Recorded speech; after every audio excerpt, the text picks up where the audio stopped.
Pasti ya itu kalau nggak kan terpaksa kan mungkin orang lain jadi orang lain ya banyak lah nawar kayak gini tapi aku bilang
Cepet ya.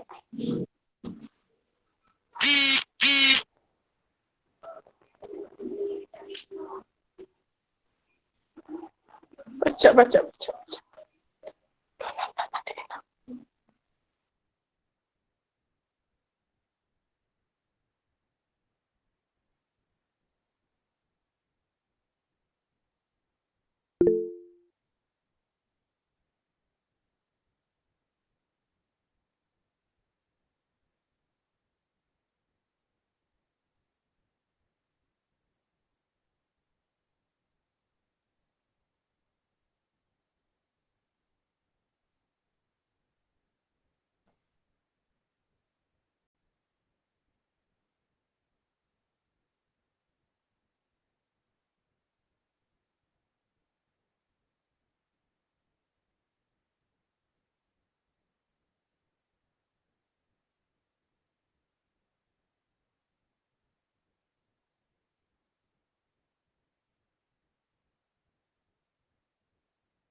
Google Classroom. Gacor. Akan mulai. Aduh, lah. Salah, udah, HP, stop.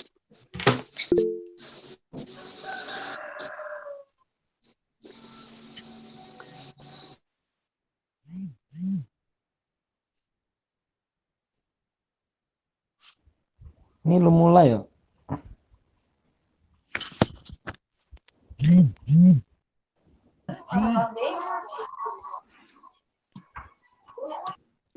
Nih kapan mulai ya? Atau tunggu guru?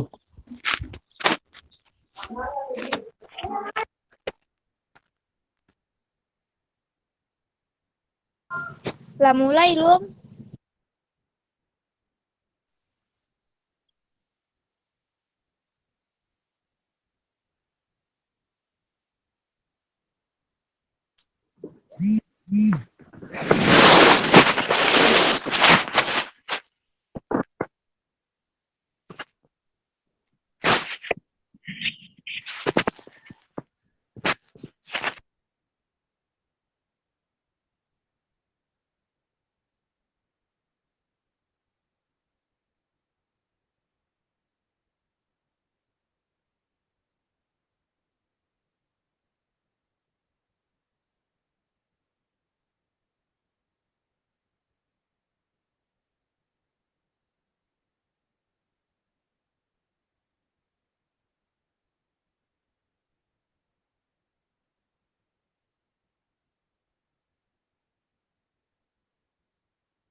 Waduh, Warman PD bener.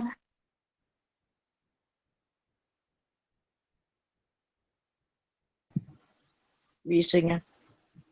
Oh, siapa tuh ngomong-ngomong tuh? Aduh, bitingnya.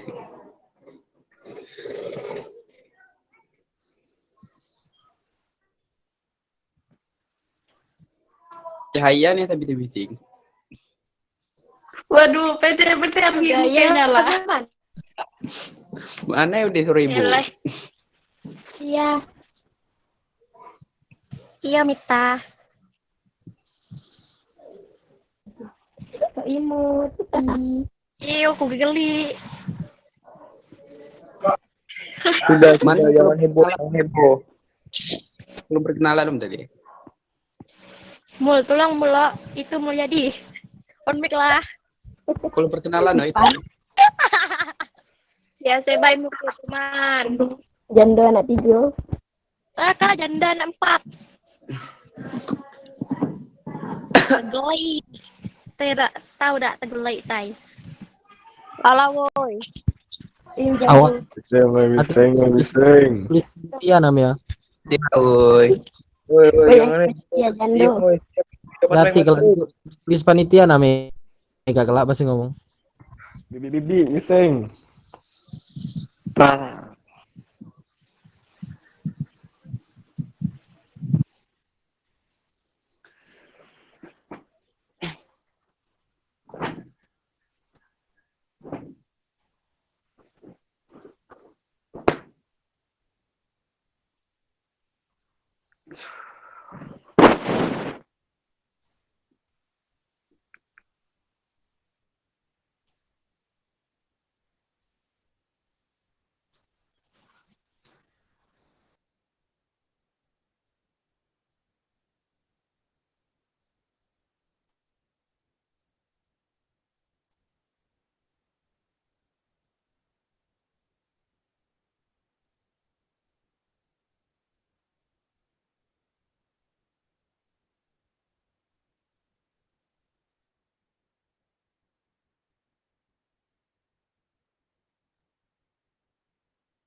Assalamualaikum warahmatullahi wabarakatuh.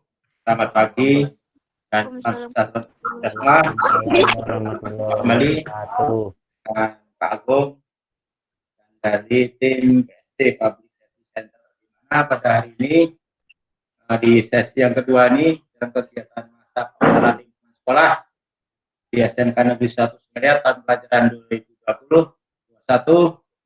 Untuk hari Rabu, hari ketiga ini, materi yang kedua adalah tentang membahas sekitaran COVID dan lain-lain nanti, di mana di sini yang akan mengisi adalah dari kantor PST Public Service Center, di mana kantornya berada di Jalan Jenderal Sudirman, di samping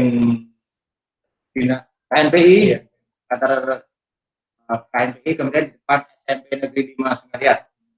Yang di samping Pak Agung ini sudah siap akan memberikan materi. Yang pertama, Kang Ari Gunawan yang berada di ujung itu nanti akan memberikan materi COVID-19. Yang di tengah Bang Faisal Gunawan itu akan memberi materi tentang PST.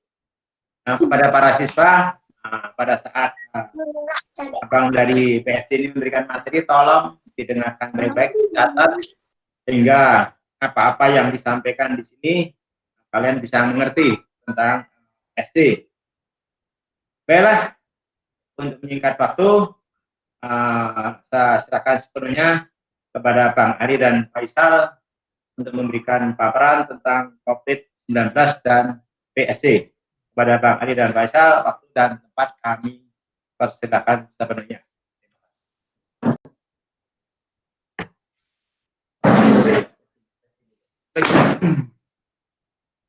Baik, Assalamualaikum warahmatullahi wabarakatuh.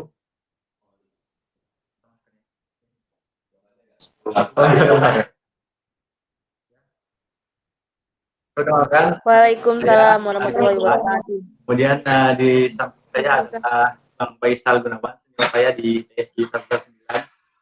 Mungkin di sini adik-adik ada yang belum tahu PSG itu seperti apa. PSG itu adalah Public Safety Center 119 yang terkoneksi dari Kemenkes, dari Kementerian Kesehatan Nasional.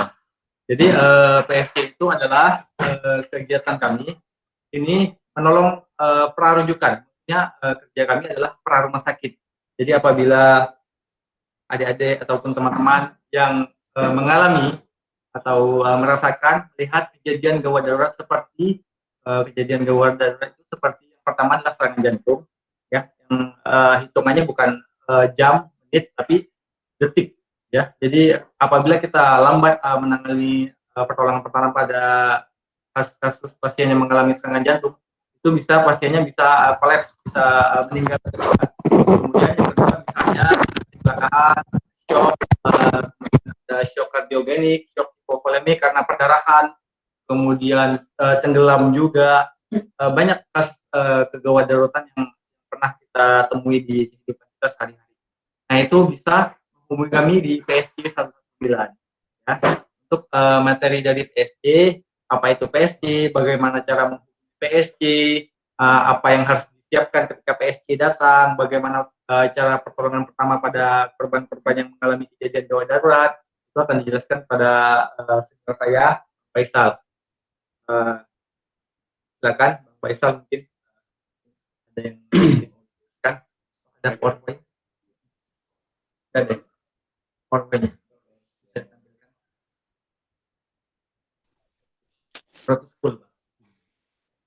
Oke, baik. Sambil menunggu PowerPoint-nya, jadi sedikit banyaknya tadi sudah dijelasin sama Bang Arinya, Bang ya.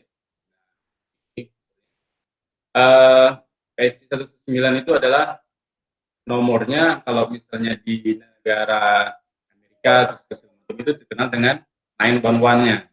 Nah, di Indonesia kita sudah punya yang namanya PSG 119, ya, 119. Jadi setiap kejadian yang bersifat gawat darurat, ya, ataupun butuh ambulan, kita bisa menelpon. Nah, di sini sebelum ke lanjut lebih jauh, kita simak dulu sebuah kejadian keseharian kita mungkin sering melihat kejadian gawat darurat, contohnya kecelakaan.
Mungkin itu tadi sedikit informasi tentang apa saja yang dilakukan dari PSJ 119. Salah satunya mungkin dengan kejadian pertama kecelakaan lalu lintas, ya, kecelakaan lintas, karena mungkin di kita sering kecelakaan lalu lintas itu sering dibawa menggunakan mobil bak terbuka atau langsung dibawa ke rumah sakit tanpa harus ada tindakan lebih lanjut.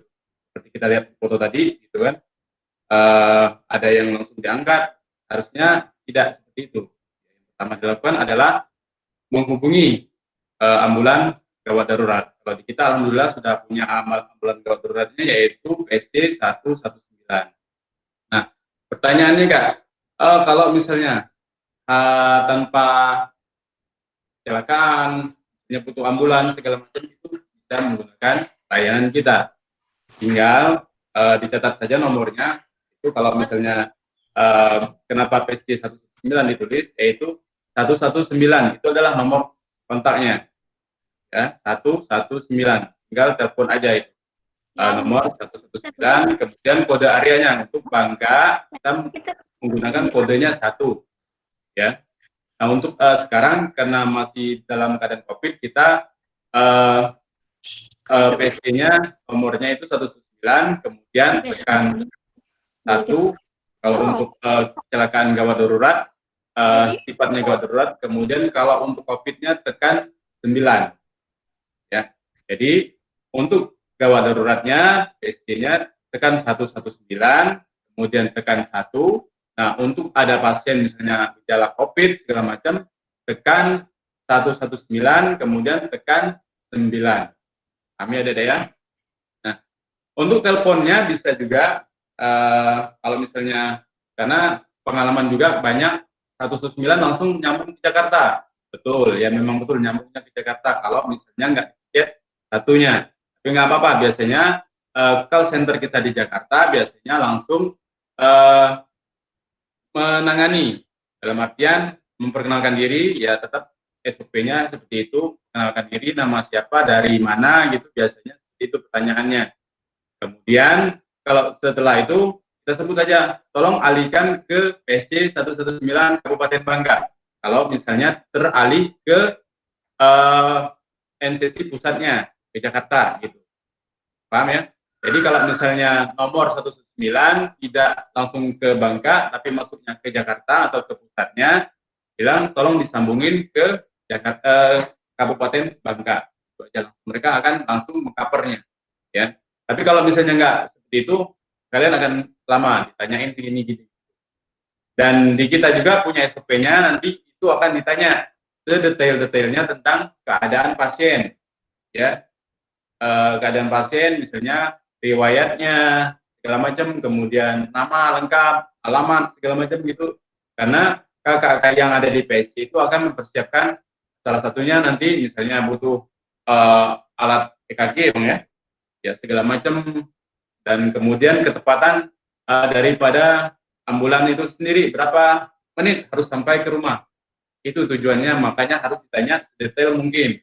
Jadi berapa menit pasien itu bisa tertolong. Nah, kalau misalnya sebelum, biasanya di rumah itu akan ada arahan, misalnya stroke ataupun serangan jantung, itu akan ada arahan dari operator kita. Kita punya operator, nanti di setelah kalian nelpon itu akan disambut sama operatornya, dan operatornya kalau misalnya kejadiannya jantungan, sadarkan diri, maka operator itu akan menunjuk kalian atau sebagai pertolongan pertamanya, apa yang harus dilakukan ketika misalnya tak sadarkan diri. Nanti operator yang akan menanyakan keadaan pasien sebelum ambulan tiba di rumah, seperti itu. Nah, Kak, untuk misalnya kami tidak punya pulsa, tenang aja, 119 itu gratis, ya, gratis. Nah, gitu. Kemudian ada juga nomor yang kantornya, misalnya PSJ-nya nggak nyambung, ada nomor kantornya ataupun nomor HP-nya, ya. Nomor HP-nya bisa dicatat 0812, ya, 0812 71 99 119. Saya ulangi lagi, 0812 71 99 119. Ya, itu nomor kantornya, nomor HP-nya. Jadi nanti setelah kalian menghubungi 119 misalnya langsung masuk, nanti pihak ambulannya akan menghubungi kalian dengan nomor itu. Dengan catatan kalian sudah memberi nomornya, ya. Kemudian kita alhamdulillah sudah punya cabangnya, ya. Selain di Sungai, alhamdulillah ya, teman-teman di kecamatan lain kita sudah punya, yaitu pertama di Kecamatan Belinyu sama Kecamatan Puding. Jadi kita sudah punya cabang 2, ya. Nomor HP-nya dicatat juga kalau misalnya untuk kabupaten Kecamatan Pudingnya, ya, Kecamatan Puding besarnya 0823 77 20 9900, ya, 0823 77 20 99900, ya, itu untuk Kecamatan Puding besarnya.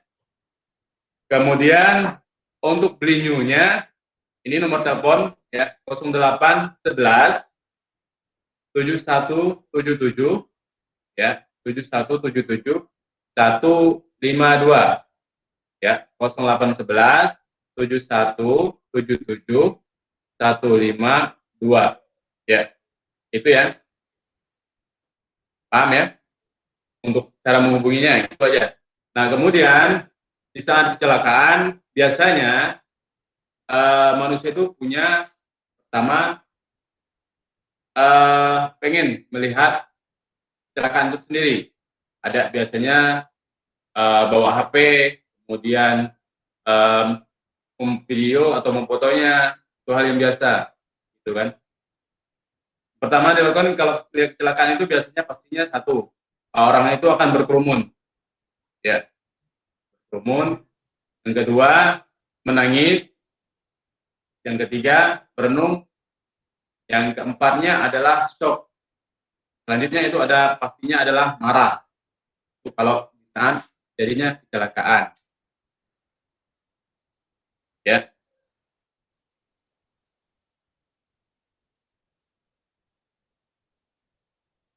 Apakah setiap sifat itu bisa membantu daripada pasien tadi?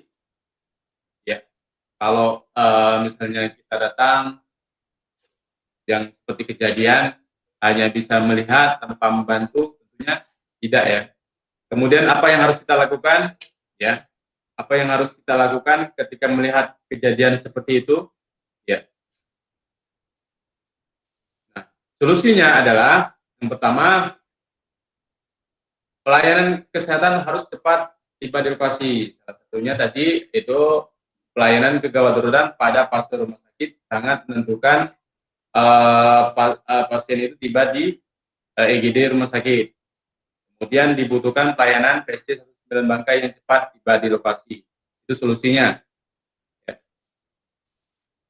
Nah, ini untuk nomornya silakan. Kita punya aplikasi juga.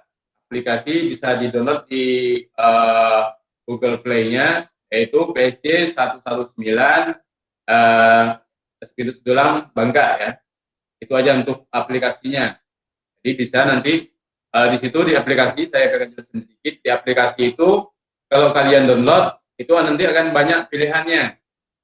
Pilihannya salah satunya misalnya kalau kecelakaan atau butuh ambulan, tinggal tekan ambulan saja untuk kitanya, ya. Jadi tinggal tekan ambulan saja, itu akan operator kita itu akan berbunyi, ya, akan berbunyi dan kalian akan ditelepon kembali nanti biasanya itu, ya. Misalnya di Sungai, nah di situ biasanya akan terdeteksi lokasinya, lokasi kalian akan terdeteksi dan itu akan memudahkan para driver untuk tiba di lokasi, ya. Kemudian call centernya APSC 119 24 jam, ya. Kita punya nomornya. Kalau nomor telepon rumah bisa menggunakan nomor kode area kita 0717, kemudian nomornya 93766. 93766 itu nomor kantor kita. Jadi nomor telepon kantornya. Kemudian untuk HP-nya, tadi sudah kakak jelasin sedikit, itu kalau di Sungai kita punya 0812 71 99 119 nomornya ya. Kemudian untuk area Belinyu kita punya juga 0811 71 77 152 ya. Silakan dicatat ya. Karena mungkin saat ini kita belum membutuhkan, tapi di saat membutuhkan nggak ada nomornya. Nah, sekarang kakak kasih. Kemudian untuk kuning besar 0823 77 20 99 00. Ya. Semuanya kakak harap semuanya dicatat nomornya. Karena mungkin bagi kalian nggak penting, tapi satu saat itu nomor itu pasti akan penting. Karena kebanyakan pengalaman kakak di rumah biasanya bercari sama tetangga, ada nomor ambulan nggak gitu biasanya. Jadi setidaknya kalau kita nggak menggunakan, benar-benar nggak menggunakan ya. Tapi setidaknya kita punya bisa membantu orang yang membutuhkan. Ya, kita sudah bisa disebut sebagai pertolongan pertama, salah satunya. Ya, kita ngasih nomor ambulan itu sudah kita bisa disebut sebagai penolong pertama atau pertolongan pertama. Ya, nggak mesti kalau misalnya di ilmu PP-nya biasanya kita balut tidak, enggak, itu salah satunya. Ya, peran kita sebagai siswa nanti, oh kak, aku ada nomornya misalnya seperti ini atau apa, atau keluarga ada nomornya, nih ada keluarga. Ya, lanjut. Kemudian laporkan kejadian gawat darurat dengan menghubungi 119. Itu nomornya. Kalau nggak ada pulsa misalnya, telepon aja 119. Dengan kodenya kalau kita di Bangka itu 1. Ya, kodenya Bangka 1. Tinggal nanti kalau sudah masuk, pencet 1. Itu akan terkoneksi langsung ke operator kita. Tapi kalau nggak dipencet 1, itu akan nyambungnya ke Jakarta dulu. Ya, ke Jakarta dulu. Nah, nanti di Jakarta juga sama dengan SOP yang ada, mereka akan menanyakan, kemudian alamat, segala macam, baru mereka opernya ke kita. Tapi kalau misalnya sudah 119 pencet, tekan 1, kemudian langsung ke operator kita. Paham ya? Kakak rasa paham. Kemudian, nah ini kakak jelasin sedikit, tadi sudah dijelasin sedikit oleh Bang Arinya. Apa sih gawat darurat? Mungkin kalau teman-teman PMR mungkin sudah tahu, sudah sedikit tahu ya tentang gawat darurat apa itu. Gawat darurat adalah keadaan klinis pasien yang membutuhkan tindakan medis segera untuk penyelamatan nyawa dan mencegah cacat, gitu kan?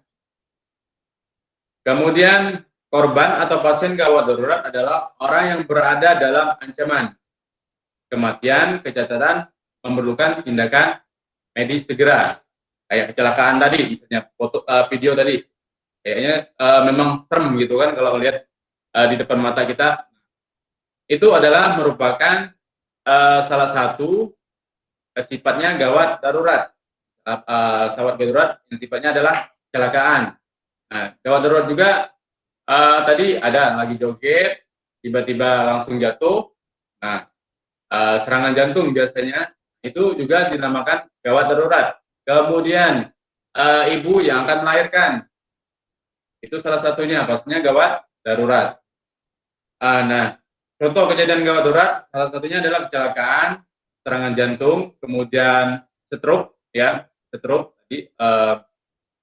Biasanya akan kalau nggak segera ditangani akan catat atau lumpuh biasa seperti itu. Kemudian asma ini mungkin kelihatannya sepele gitu kan, tetap biasa, tapi itu masuk dalam keadaan gawat darurat gitu ya, dan lain sebagainya. Kemudian apa itu PSC? Nah, tadi sudah panjang lebar jelasin apa itu PSC. Nah, PSC Pusat Pelayanan Kesehatan Terpadu, itu PSC ya, atau Public Service Center, yang selanjutnya disebut PSC.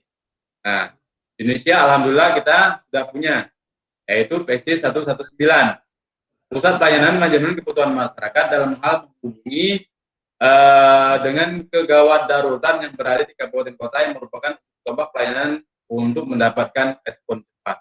Jadi singkat ceritanya, PSG itu kalau ininya pengertiannya itu udah ada ya. Tapi ingat aja, Public Service Center atau pusat pelayanan terpadu ya. Di situ nanti ada damkarnya, ada polisinya, ada tagananya, biasanya ada PMI-nya itu ya. Jadi sifatnya terpadu.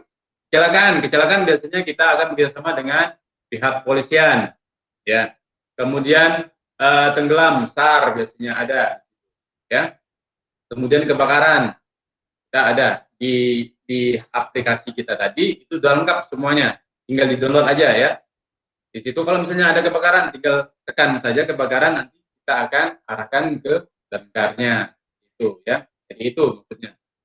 Kemudian call center 119 ya, suatu desain sistem dan teknologi menggunakan konsep pusat panggilan terintegrasi yang merupakan layanan berbasis jaringan telekomunikasi khususnya di bidang kesehatan. Dulu mungkin susah, kita harus telepon itu biasanya telepon rumah, dan sekarang kita sudah punya. Indonesia, kalau kakak bilang tadi, kalau di luar itu biasanya dikenal dengan 911-nya. Nah, kita Indonesia sudah punya 119-nya. 119 khususnya di bidang kesehatan ya. Itu. Nah, ini ada sedikit gambarnya. Inilah kegiatan kita kesehariannya ya.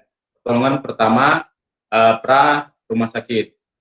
Jadi apapun kejadiannya segera ini 119 tempatnya ya.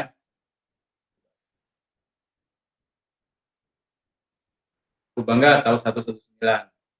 Alhamdulillah kita biasanya setiap tahun kita harus selalu sosialisasi. Setiap masuk kelas, masuk tahun ajaran baru kita biasanya ke sekolah-sekolah. Dan ingat, pesan kakak satu, nomor 119 itu jangan ditelepon kalau nggak memerlukan. Dalam artian misalnya absen, jadi itu nomor kalian akan terblokir sendirinya.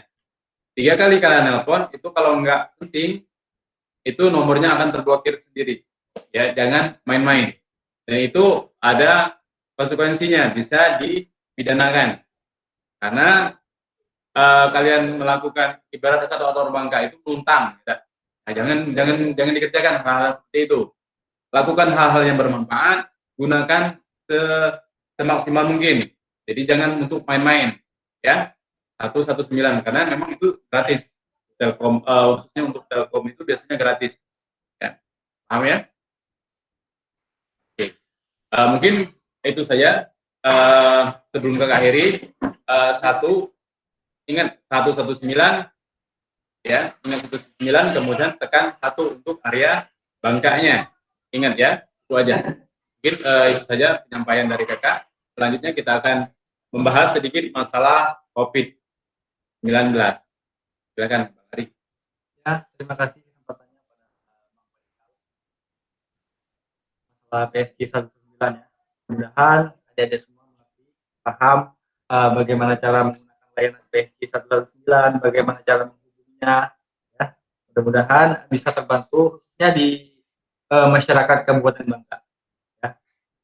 Kita bergeser ke COVID-19.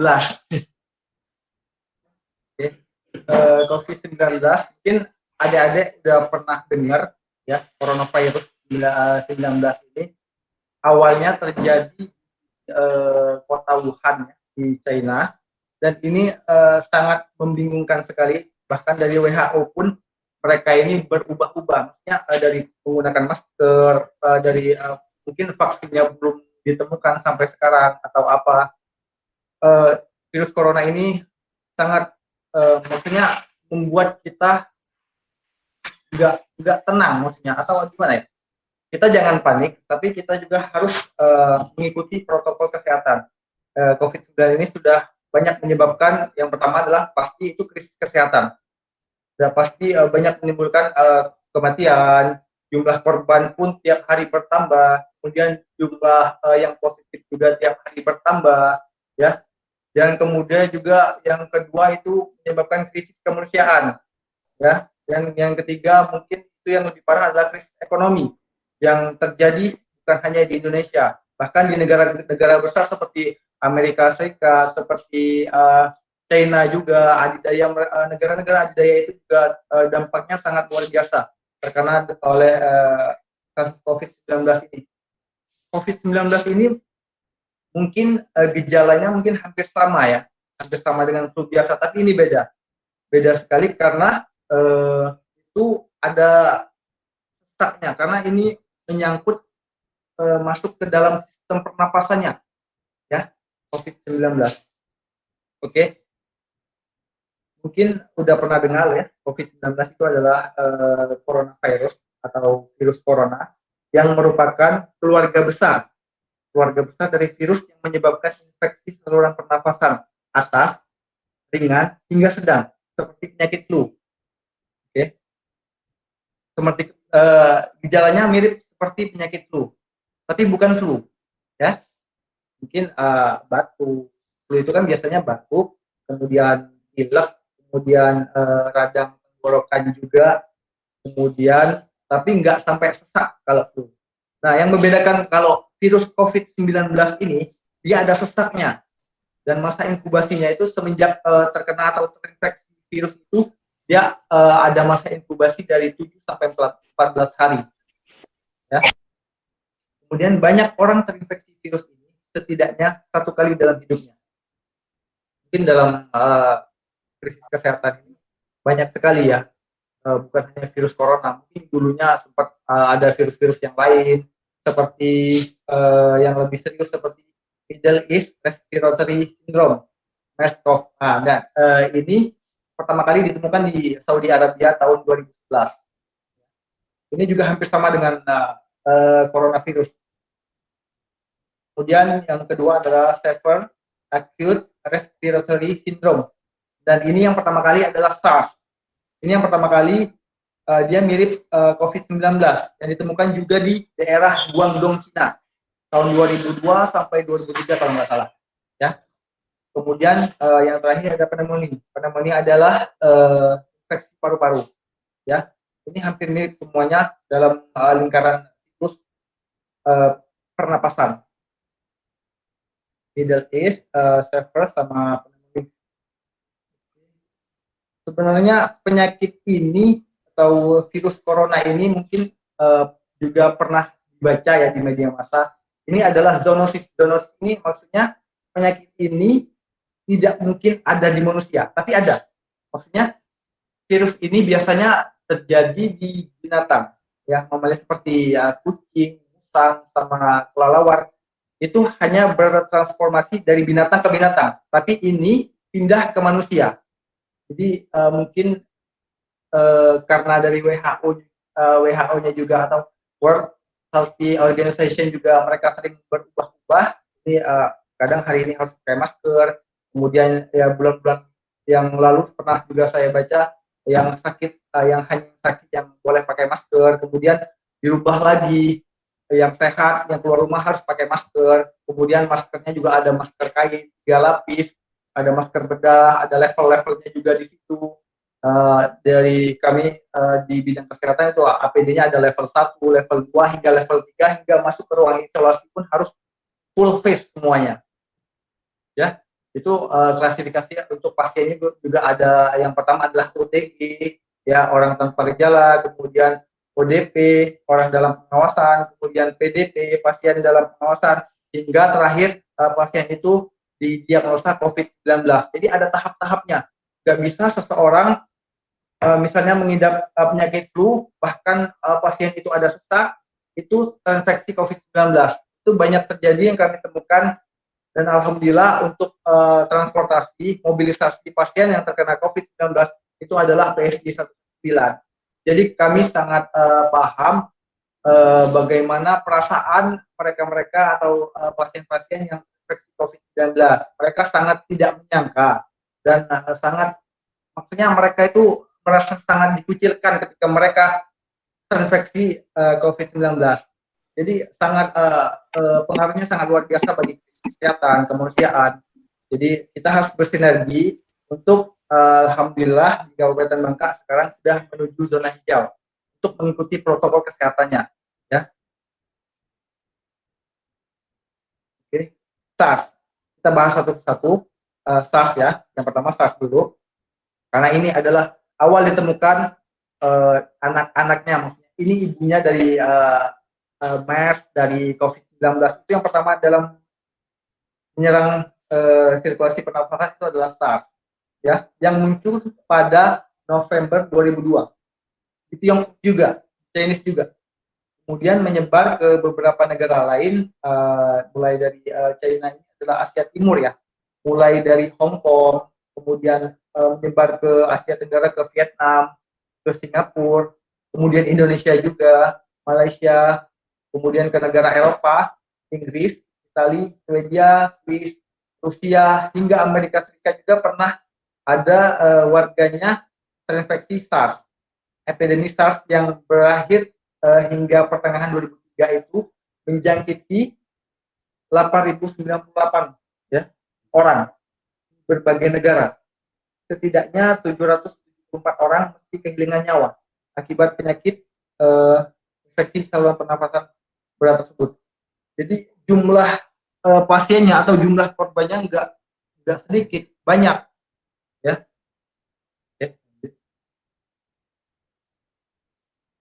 Sampai saat ini pun terdapat 7 coronavirus atau HCVS yang telah diidentifikasi. Yang pertama adalah HCOV 229E, kemudian yang kedua HCOV juga coronavirus juga, kemudian HCOV NL63 itu, kemudian HCOV HKU1, SARS-CoV yang menyebabkan sindrom pernafasan akut. Kemudian MERS-CoV, sindrom pernafasan Timur Tengah. Ya, MERS ini agak beda dari SARS ya. Kalau SARS sama COVID ini di daerah Cina, kemudian untuk MERS ini di daerah padang pasir seperti Arab Saudi atau Saudi Arabia, di Timur Tengah. COVID-19 atau dikenal juga dengan novel coronavirus menyebabkan wabah pneumonia di kota Wuhan, ya, Tiongkok itu awalnya pada Desember 2019 dan menyebar ke negara lainnya mulai Januari 2020, sudah mulai menyebar ke daerah-daerah atau negara-negara. Kemudian Indonesia sendiri mengumumkan adanya kasus COVID ini pada tanggal 19 Maret 2020. Itu Pak Presiden kita, Pak Jokowi, mengumumkan adanya kasus COVID pertama. Itu tanggal 19 Maret 2020. Padahal sebelum-sebelumnya di negara-negara lain sudah duluan terinfeksi virus COVID-19 ini.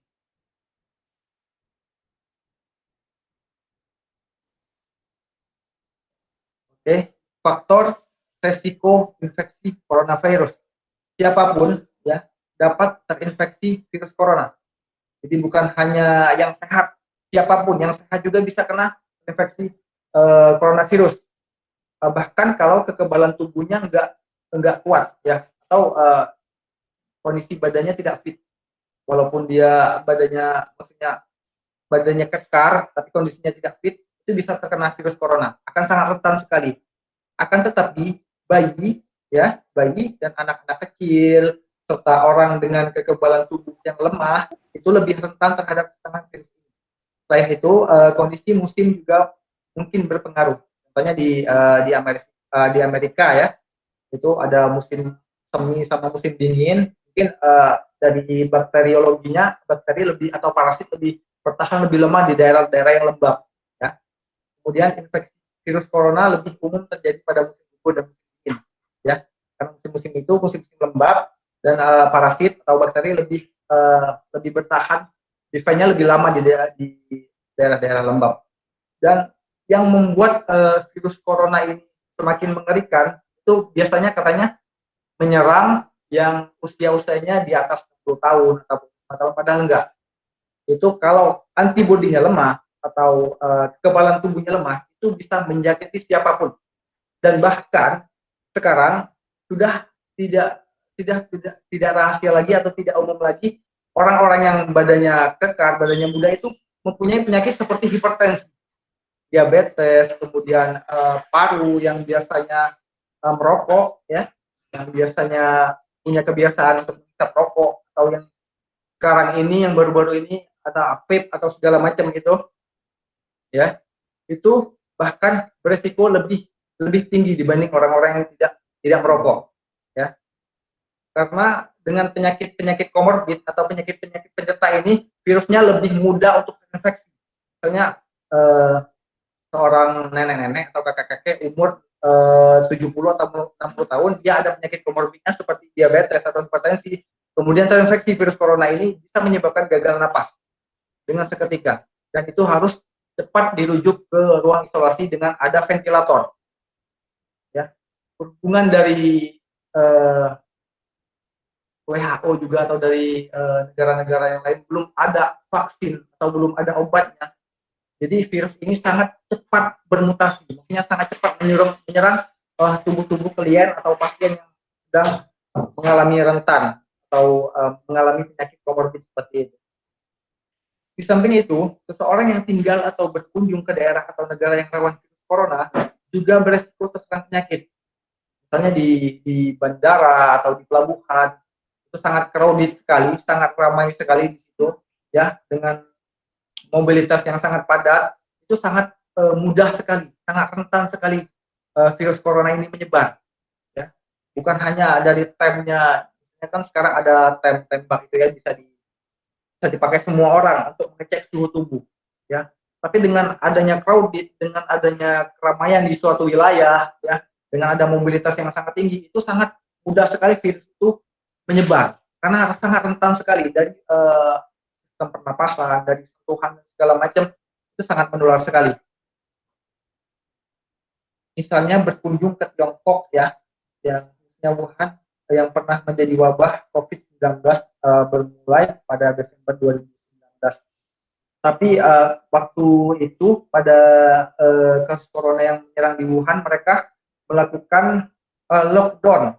Ya, lockdown ini adalah nama lain dari karantina wilayah sebenarnya, yang di Indonesia juga memakai PSBB, ya, yaitu berskala besar, perbatasan wilayah, ya, maksudnya suatu wilayah berskala besar untuk karantina wilayah, dan mereka mengosongkan daerah mereka kecuali logistik, ya.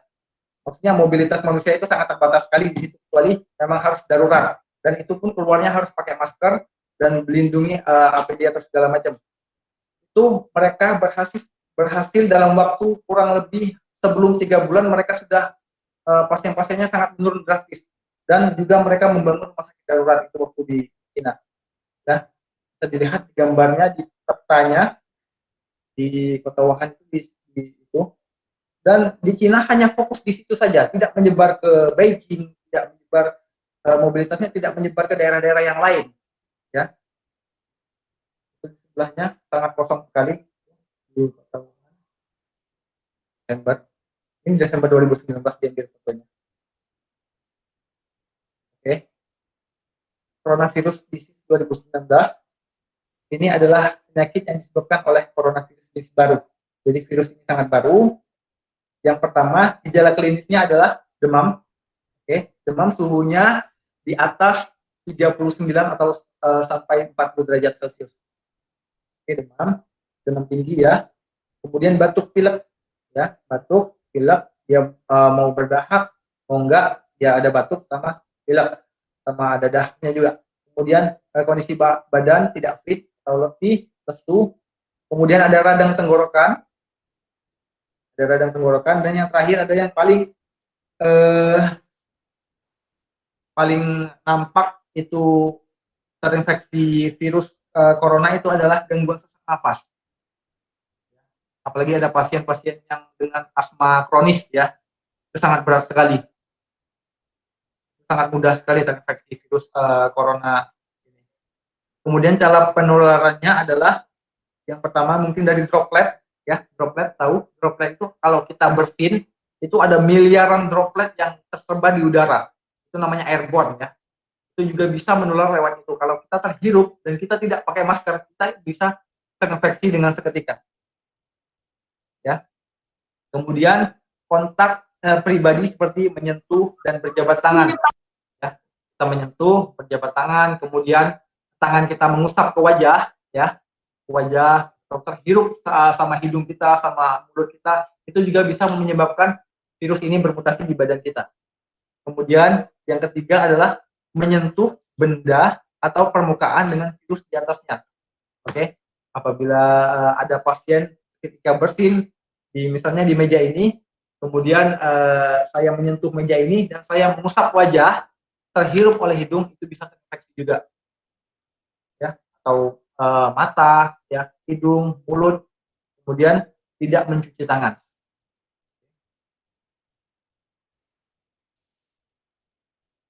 Khusus untuk COVID-19 ini masa inkubasinya belum diketahui secara pasti. Namun pada para pakar epidemiolog itu rata-rata gejala yang timbul setelah 2 sampai 14 hari. Itu sekitar 1 sampai 2 minggu ya. Setelah virus pertama masuk ke dalam tubuh. Di samping itu metode transmisi COVID-19 juga belum diketahui dengan pasti. Oke. Awalnya virus-virus jenis COVID-19 ini diduga bersumber dari hewan.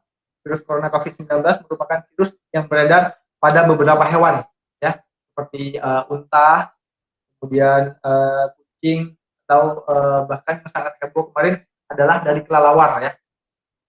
Kemudian sebenarnya virus ini juga jarang sekali berevolusi dan menginfeksi manusia dan menyebar ke individu lainnya. Namun kasus di Cina ini menjadi bukti nyata kalau virus ini menyebar dari hewan ke manusia. Sebenarnya nggak mudah dari hewan bermutasi ke manusia, itu nggak mudah. Tapi dengan ada kasus ini, kita bisa melihat bahwa kasus itu ada dari hewan ke manusia. Hal yang perlu ditegaskan, beberapa virus corona dapat menyebabkan gejala yang parah. Infeksinya dapat berubah menjadi bronkitis. Bronkitis itu adalah radang di paru-paru, ya. Kemudian pneumonia itu infeksi paru disebabkan oleh COVID-19 yang mengakibatkan gejala seperti demam, tadi ya, sesak napas, batuk, dan atau nyeri dada. Nyeri dada itu juga bisa disebabkan oleh jantung, bisa disebabkan oleh asma yang kronis, bisa disebabkan oleh sesak napasnya itu karena batuk, dan GERD itu asam lambung, ya. Bisa, banyak sekali faktor yang harus kita deskripsikan mengenai virus COVID-19 ini, karena mereka ini adalah satu penyakit yang langsung menuju, virusnya itu langsung menuju sistem pernapasan. Jadi ketika itu virus terinfeksi kepada manusia dan menyebabkan gagal napas, ketika itu pasien bisa meninggal. Sangat berbahaya sekali. Infeksi bisa semakin parah bila menyerang kelompok individu tertentu, ya, penyakit ataupun orang yang dengan penyakit jantung atau paru-paru dengan sistem kekebalan yang lemah. Makanya harus hati-hati dengan sistem kekebalan tubuh yang lemah. Kita mengkonsumsi vitamin C itu untuk meningkatkan kekebalan tubuh, ataupun B kompleks, makan makanan yang sehat, sayur-sayuran, buah-buahan, segala macam. Dan yang terutama adalah olahraga yang sehat. Dengan cara untuk diagnosa infeksi virus ini, cara mengeceknya ada 2 item, ya, yang bisa kita pakai di Indonesia ini adalah, yang pertama adalah dengan tes melalui rapid test, ya. Rapid test itu diambil sampel darahnya, bisa diambil dari lengan sama di ujung-ujung jari, itu sama dengan pemeriksaan seperti gula darah, kolesterol, sama asam urat, itu sama dengan rapid test itu dari sampelnya dari darah, ya. Kemudian yang kedua adalah PCR. Ada gambarnya. Gambarnya ada. Oke, gambarnya seperti itu. Untuk itu bedanya rapid test sama PCR. Yang kanan itu adalah dengan rapid test. Itu diambil. Kemudian itu adalah cara mengeceknya dengan melihat imunoglobulinnya, ya, apakah ada virus yang reaktif di dalam tubuh kita, dan ini juga ada false negatifnya. Maksudnya false negatif ini dengan rapid test ini nggak bisa virus itu terdeteksi. Mungkin saja tubuh kita reaktif, mungkin karena flu, mungkin karena ada penyakit komorbid lainnya, itu bisa imun kita reaktif, ya. Ini untuk rapid test ini untuk cara pengecekan massal. Banyak di daerah, misalnya daerah kita, ya, daerah kita terkena, ada satu orang terkena di lingkungan kita, ya, di lingkungan kita ada terkena satu orang terkena virus corona, itu bisa dilakukan rapid test massal. Kemudian kita selanjutnya, apabila setelah rapid test massal ada yang reaktif, kemudian dilanjutkan oleh tes selanjutnya, itu adalah PCR. PCR ini caranya adalah mengambil lendir dari tenggorokan, bisa melalui hidung dan bisa melalui mulut, yang di swab. Itu diambil kayak cotton bud tapi agak panjang, itu dimasukkan, ya, kemudian diambil sampelnya. Sudah banyak yang melakukan swab di Kabupaten Bangka ini, bahkan mungkin ada ribuan. Kemarin pas bulan-bulan Ramadan itu sangat banyak sekali mereka atau pasien-pasien melakukan rapid test atau PCR. Ini perbedaannya, rapid test dan PCR. Kalau rapid test itu adalah menggunakan sampel darah yang diambil untuk diuji, ya, memeriksa virus menggunakan IgG atau IgM yang ada di dalam darah, yaitu sejenis antibodi yang terbentuk di dalam tubuh saat kita mengalami infeksi virus, ya. Kemudian hanya membutuhkan waktunya 10-15 menit hingga hasilnya keluar. Jadi ini nggak lama, waktunya paling 10-15 menit hasilnya keluar, tubuhnya reaktif atau tidak. Kemudian ini hanya untuk screening awal, ya. Mungkin sekarang untuk penerbangan ada harus rapid test, dan rapid test itu biasanya waktunya nggak lama, paling 3 hari 4 hari masa berlakunya. Kecuali untuk PCR dia bisa waktunya 1 minggu, kalau nggak salah kemarin. Kemudian yang PCR adalah menggunakan sampel lendir, ya. Jadi melalui cotton bud itu diambil di tenggorokannya untuk sampelnya, kemudian diperiksa dengan menggunakan metode PCR, ya. Akhir dari pemeriksaan ini nantinya akan benar-benar memperlihatkan apabila ada virus SARS-CoV di tubuh seseorang. Kemudian yang ketiga, pemeriksaan menggunakan metode PCR ini membutuhkan waktu beberapa jam hingga beberapa hari untuk menunjukkan hasil. Apabila yang melakukan tes swabnya banyak, itu mungkin bisa 1 hari, ya.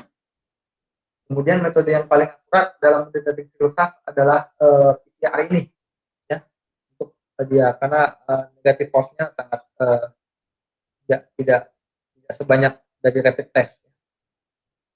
Pengobatannya, oke, ini pengobatan yang normal sekali, ya, yang sangat umum sekali, yang sangat general sekali, yang biasa kita temukan, karena mungkin belum ada obat atau vaksin yang benar-benar ada.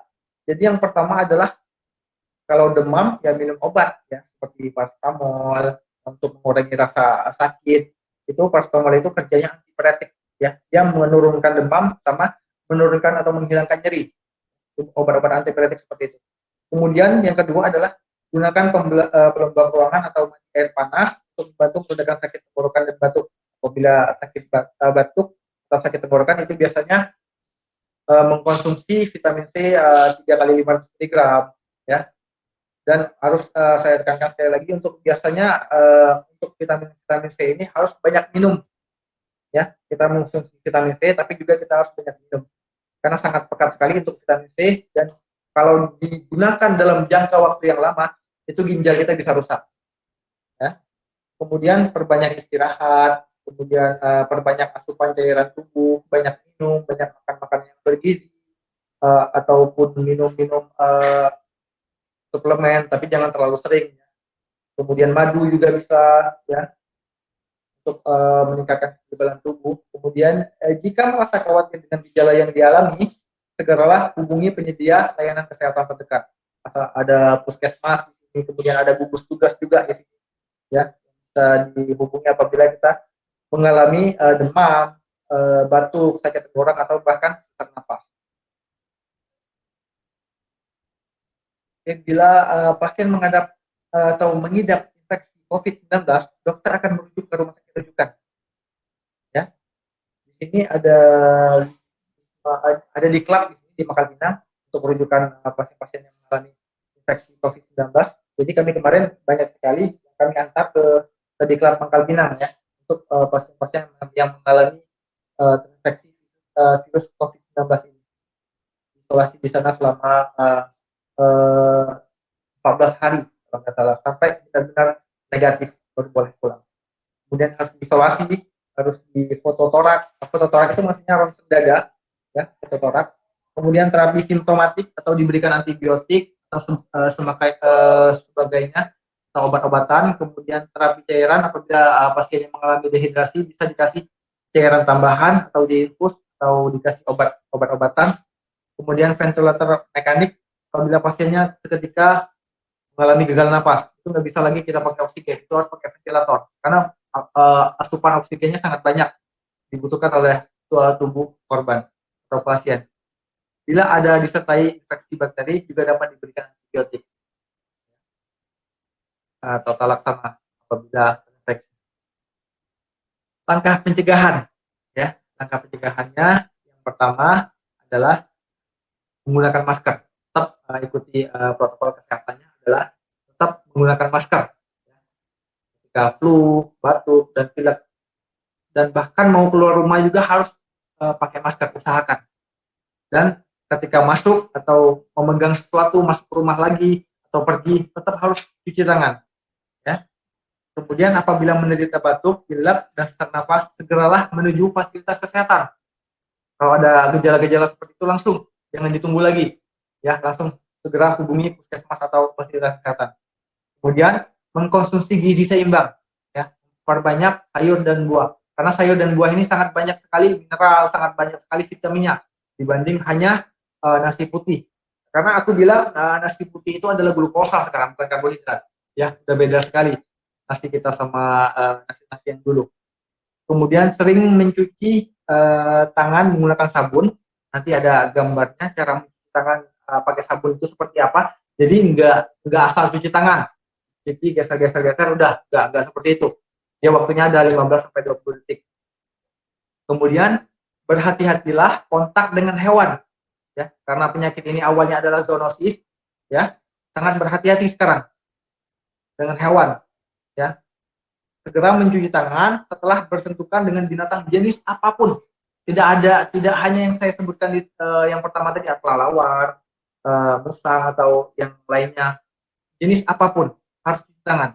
Kemudian rajin berolahraga dan istirahat yang cukup. Sekarang sudah banyak sekali orang yang berolahraga dengan sepeda, ya. Sekarang musimnya sepeda, tetap karena sepeda sangat mudah sekali terjangkau. Kita bisa pakai masker, kita bisa mengayuh pedal kita, sangat simpel sekali dengan sepeda dibanding dengan jogging. Bayangkan kalau kita jogging harus pakai masker, itu sangat corona nggak masuk, tapi kita bisa gagal nafas. Bukan hanya karena masker yang menutupi, karena kita jogging terlalu ini kan. Makanya sepeda sangat aman. Itulah mengapa mungkin ya sepeda sangat digemari saat ini, karena lebih aman dan lebih simpel. Kemudian yang terakhir adalah hindari konsumsi daging yang tidak dimasak. Karena daging juga dari hewan, ya. Jadi dari yang tidak dimasak, harus dimasak. Ini ada gambaran sedikit tentang cuci tangan yang benar. Itu adalah tepung, selaci, liput, ya. Maksudnya telapak tangan, punggung tangan, sela-sela jari, pengunci jari, putar-putar ibu jari, dan putar-putar telapak tangan. Ini ada 6 item dari WHO, ya. Cara mencuci tangan yang baik dan benar. Bukan hanya sekedar keran putar, ambil sabun, cuci, udah enggak gitu, enggak bakal kena. Emang sih kalau bakteri sama virus itu bisa mati seketika dengan deterjen. Virus itu enggak bakal bertahan lebih lama dengan deterjen, ya. Makanya kita harus pakai sabun. Jangan nggak pakai sabun, ya. Banyak sekarang udah jangan nggak bisa sebut merek. Yang penting harus ada antiseptiknya dalam kita mencuci tangan. Yang pertama adalah telapak tangan. Bisa dilihat gambarnya. Telapak tangan, ya, telapak tangan seperti ini, ya, telapak tangan. Kemudian punggung tangan, punggung sebelah kiri dan sebelah kanan, ya. Telapak tangan yang pertama, punggung tangan, oke, lihat, telapak tangan pertama. Kemudian punggung tangan, ini punggung tangan kanan dan kiri, bukan kiri saja, ya. tangan kanan dan kiri di punggungnya. Kemudian sela-sela jari ini sela-sela jarinya, ya, sela-sela jari ini yang ketiga. Kemudian mengunci jari, sela-sela ini dikunci. Oke, kanan dan kiri bergantian. Kemudian ibu jari yang tadi yang belum kena ya, belum kena sela-sela jari. Kemudian ibu jari kanan dan kiri. Kemudian yang terakhir adalah di tengah, diputar kanan dan kiri, baru bilas bersih.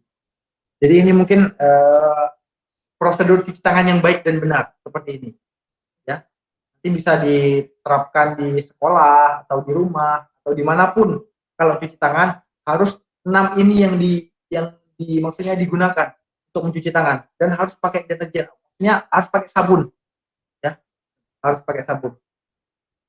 Jangan pakai Baclean, ya. Kalau mungkin pakai Baclean itu lebih keras. Mungkin ketika virus atau parasit itu ketika bisa mati dengan Baclean, tapi enggak, tangan kita enggak boleh pakai Baclean, pakai sabun cair atau sabun batang.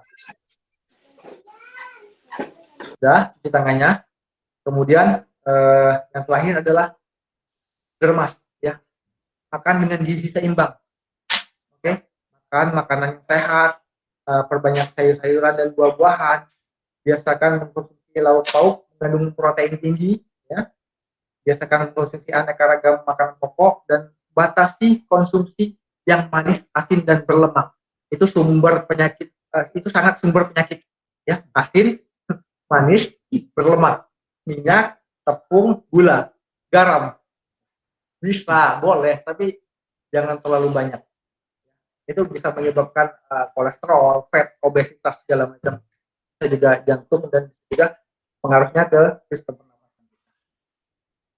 Oke, salam tangguh, salam kemanusiaan. Mungkin sampai di sini untuk materi COVID-19 sama PSG. Mungkin ada adik-adik ini yang mau ditanyakan tentang COVID-19 ataupun tentang PSG, bagaimana cara menggunakan layanannya, atau yang mau bertanya.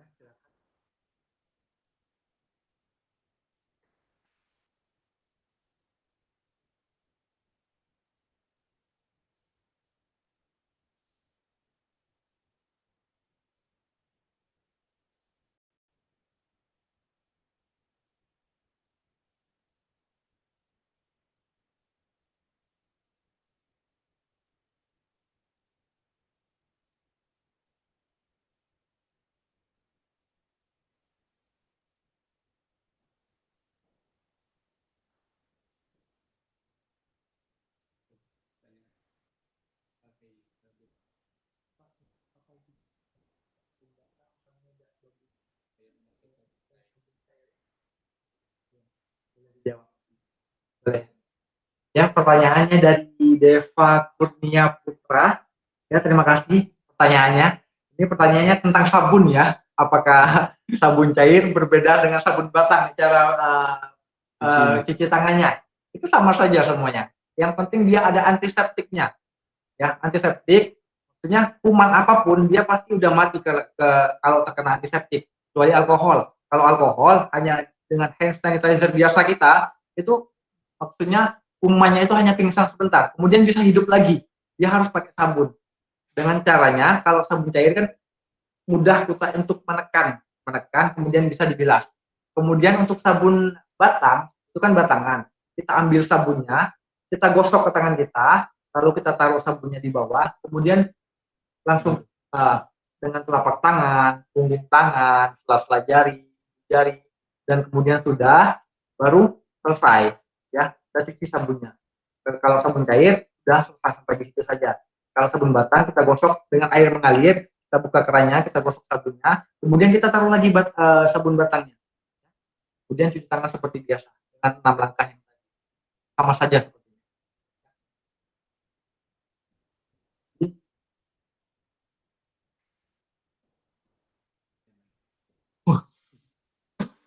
Berapa persen kematian akibat COVID, Pak? Sudah banyak sekali, ya. Untuk persen kematiannya belum bisa dilihat di gugus COVID-19 di Kemenkes. bisa di follow Instagramnya atau Twitternya Kemenkes ya. Gugus tugas COVID-19 itu ada Dr. Reza Sono berkala, Dr. Reza sama Pak Dr. Yuri ya di situ ya.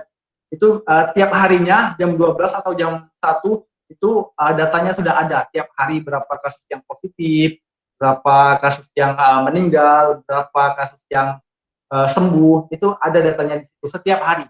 Bisa di follow Instagramnya Kemenkes RI, itu ada gugus tugas untuk COVID-19.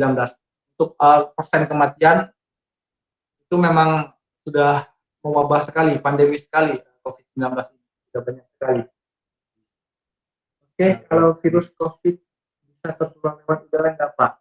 Lewat udara, maksudnya lewat udara bebas ya, maksudnya lewat airborne.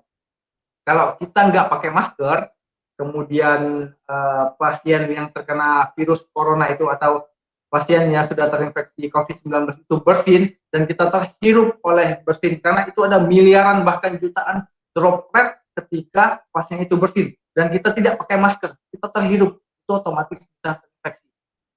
Ya. Kemudian kalau kita sama-sama pakai masker dan kemudian dia bersin dan kita menjauh, itu mungkin tidak terinfeksi secara langsung, airborne-nya nggak ada. Itulah pentingnya mengikuti protokol kesehatan. Ya, harus pakai masker dimanapun. Keluar rumah itu pakai masker, kemudian kalau sampai rumah buka maskernya cuci tangan, dan masker yang bagus ada single use. Maksudnya single use, satu kali pakai buang, udah. Nggak, satu kali pakai buang, udah. Ya, single use maksudnya itu.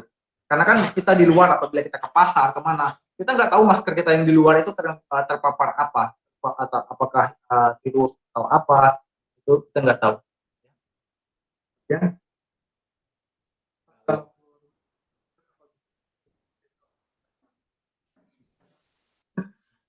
Ya, karena virus corona ini menyebar lewat apa ya, droplet. Itu kan dari sentuhan-sentuhan. Mobilitas kita sangat banyak sekali setiap harinya. Pergerakan manusia ini sangat banyak sekali setiap harinya. Jadi untuk safety, saya tidak bilang dengan memakai masker itu bisa sangat melindungi orang terinfeksi virus corona, enggak. Tapi itu sangat bisa kita pakai untuk melindungi diri kita. Ya, makanya sekarang harus pakai. Jangan mentang-mentang di Bangka sudah zona hijau, sudah nggak ada lagi penyebaran, tidak ada lagi transmisi di sini, nggak usah pakai masker lah, sesak lama-lama, enggak gitu. Kita harus tetap mengikuti protokol kesehatan. Bahkan kalau mau sholat atau mau apa ke masjid, karena kan sudah boleh ke masjid ya, itu tetap harus pakai masker.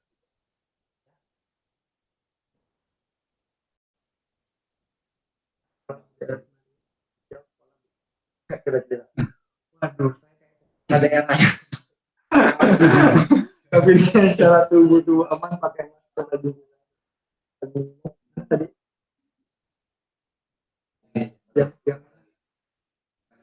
Yang mana? Yang atas tadi? Enggak. Yang mana? Ya, Pak, emang benar ya? Obat virus corona itu belum ada sampai sekarang. Jangankan obat, vaksinnya belum ada. Jadi kalau vaksinnya belum ada, apalagi obat. Jadi mereka tuh mungkin ada menemukan atau meracik ya. Mungkin banyak kabar-kabar berita yang ada lihat di media massa atau di media sosial. Oh, ini obat corona, ini obat anti corona, ini obat anti corona, ini obat kekebalan tubuh. Yang mungkin itu jamuan atau racikan mereka yang mereka percaya untuk membuat kekebalan tubuh bisa lebih kuat. Tapi untuk mematikan virus corona itu sendiri, itu belum ada vaksinnya sampai sekarang. Bahkan negara-negara berkembang sekarang sudah melakukan uji klinis dan berlomba-lomba mereka untuk menciptakan virus ini, bukan menciptakan vaksin ini. Jadi untuk obat-obat atau jamu seperti apa itu kayaknya belum ada. Mungkin itu obat untuk meningkatkan kekebalan tubuh. Udah. Terima kasih adik-adik buat kesempatannya hari ini.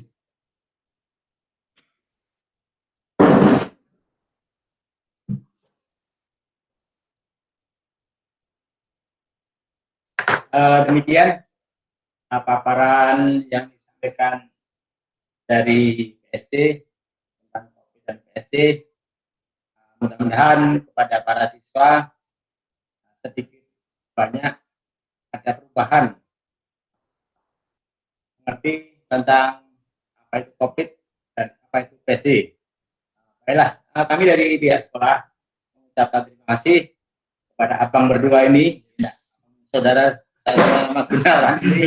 Mudah-mudahan ke depan kami ini lebih baik dalam melakukan protokol kesehatan. Kemudian mengerti tentang apa itu PC. Kami dari pihak sekolah bersyukur bisa tahu tentang COVID ini. Tapi sekarang ini pembelajaran tidak bisa dilaksanakan secara tatap muka. Mudah-mudahan dalam waktu dekat ini COVID segera berakhir, ya. Nah, sekali lagi kami dari sekolah terima kasih dan apa yang kami sampaikan bermanfaat bagi kami sekolah dan anak-anak khususnya kelas 10 yang sekarang sedang mengikuti masa pengenalan lingkungan sekolah. Nah, kepada para siswa, sebentar, nanti ada materi terakhir penutupan. Kita tutup dengan Assalamualaikum warahmatullahi wabarakatuh.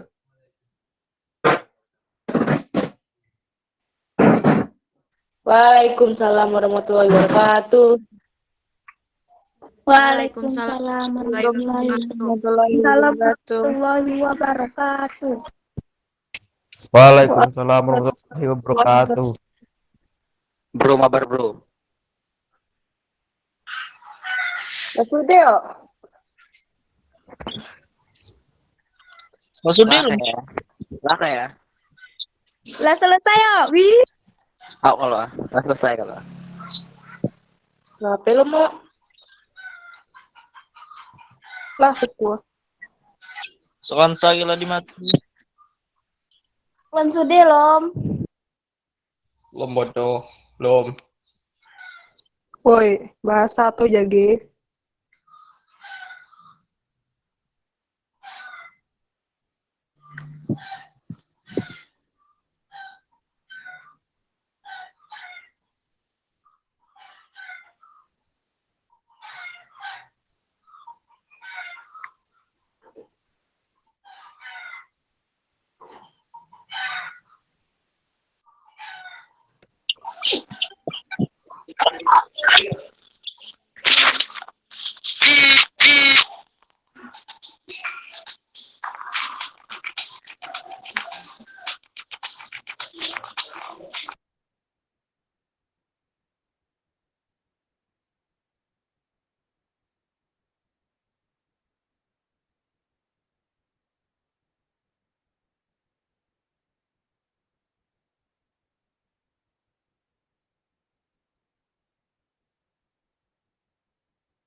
Ini mama.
Assalamualaikum warahmatullahi wabarakatuh. Selamat siang, selamat kita semua.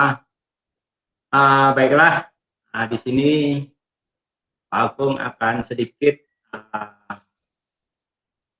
minta waktu kepada para peserta karena siang ini kegiatan MPLS akan kita tutup. Seharusnya yang menutup adalah Ibu Kepala Sekolah karena sedang ada tamu, maka kegiatan MPLS akan saya tutup sendiri. Sebagai Ketua PPDB, Ketua MPLS ada Ibu Lestari. Ibu Ribunya sedang keluar karena ada keperluan.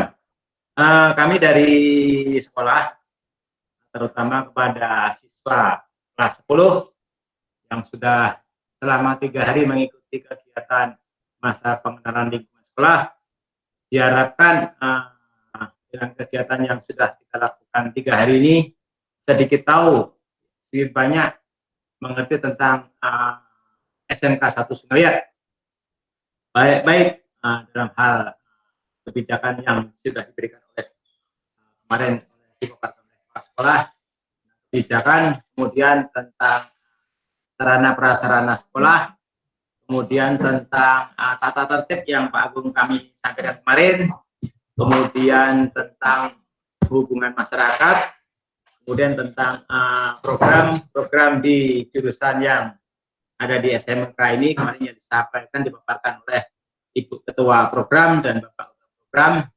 Dan tadi yang pertama diberi kesempatan kepada siswa untuk berinteraksi dengan wali kelasnya di pagi jam pertama tadi. Dan yang barusan tadi sudah disampaikan tentang COVID-19 dan PST Public Service Center yang ada di depan SMP Negeri 5 Jalan Jenderal Sudirman. Dengan adanya materi-materi yang sudah diberikan dalam kegiatan MPLS yang sangat singkat ini, diharapkan silahkan dipraktekkan. Sampai ke depannya kamu tidak tahu, siswa tidak tahu, begitu masuk di SMK, tempat prakteknya, aturannya, tata tertibnya, kemudian berhubungan dengan protokol kesehatan. Tadi sudah dipaparkan panjang lebar oleh abang petugas dari PST. Tolong itu dipraktekkan pada saat nanti seandainya pemerintah sudah membuka pembelajaran di tingkat SMK, alias pembelajaran sudah kita mulai dengan tatap muka. Mudah-mudahan waktu dekat ini COVID segera berakhir khususnya di Bangka Belitung, umumnya di Indonesia, sehingga siswa bisa belajar di sekolah atau bertatap muka. Mungkin hanya itu yang bisa kami sampaikan hari ini. Kita tutup kegiatan MPLS SMK Negeri 1 Sengkret tahun pelajaran 2020 tahun pelajaran 2020-2021 dengan melafazkan hamdalah bersama-sama. Alhamdulillah, amin. Dan kita tutup kegiatan MPLS tahun ini. Mudah-mudahan semua bisa mengerti. Mulai besok, mungkin kegiatan sudah kita mulai daring melalui pembelajaran di rumah, sekolah. Silakan nanti selalu ikuti informasi dari guru lewat sekolah. Jangan sampai nanti ada yang ketinggalan informasi, diem di rumah tidak belajar. Sudah dimulai belajar. Ini yang kelas 11-12 sudah mulai belajar. Terima kasih. Wassalamualaikum warahmatullahi wabarakatuh. Waalaikumsalam. Waalaikumsalam warahmatullahi wabarakatuh. Waalaikumsalam warahmatullahi wabarakatuh. Waalaikumsalam warahmatullahi wabarakatuh.